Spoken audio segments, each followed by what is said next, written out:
রমজান মাসে কবরের আযাব বন্ধ থাকে, এটা কি সঠিক কথা?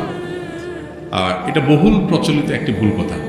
আমাদের সমাজে ব্যাপকভাবে প্রচলিত আছে, রমজান মাসে কেউ যদি মারা যায় তাহলে তার আর কবরের আযাব হয় না। আল্লাহ তাআলা আমাদের সবাইকে কবরের আযাব থেকে হেফাজতে রাখুন। কবরের আযাব থেকে বাঁচার জন্য হাদিস সম্মত কিছু আমল আছে, যেমন সূরা মুলক রাতে তেলাওয়াত করলে কবরের ফিতনা থেকে আল্লাহ তাআলা রক্ষা করে।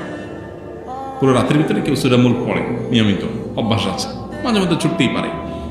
এই আমলটা যদি কেউ করে নিয়মিত, ইনশাআল্লাহ আল্লাহ তাআলা তাকে কবরের ফিতনা থেকে রক্ষা করবেন, হাদিসে সাব্যস্ত আছে। নাম্বার 2, নবী করিম সাল্লাল্লাহু আলাইহি ওয়াসাল্লাম শেষ বৈঠকে আত্তাহিয়াতু এবং দুরুদের পর দোয়া মাসুরা যখন পড়ি আমরা, তখন তিনি 4টা বিষয় থেকে পানা চাইতেন।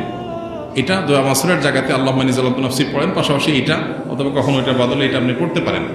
দোয়াটা হলো আল্লাহুম্মা ইন্নী আউযু বিকা মিন আযাবি জাহান্নাম ওয়া মিন আযাবিল কবর ওয়া আউযু বিকা মিন ফিতনাতিল মাহইয়া ওয়াল মামাত ওয়া আউযু বিকা মিন শাররি ফিতনাতিল মাসিহিদ দাজ্জাল। এই যে এখানে জাহান্নাম থেকে এবং কবরের আযাব থেকে পানা চাওয়া হয়েছে। অতএব শেষ বৈঠকে আল্লাহর কাছে দোয়া করেন।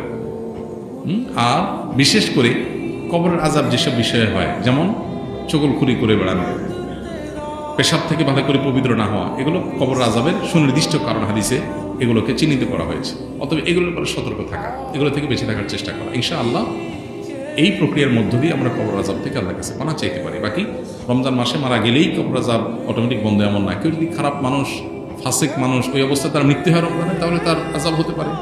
কেউ যদি নেককার হয়ে অন্য কোনো মাসেও মারা যায়, তবে কবর আযাব নাও হতে পারে।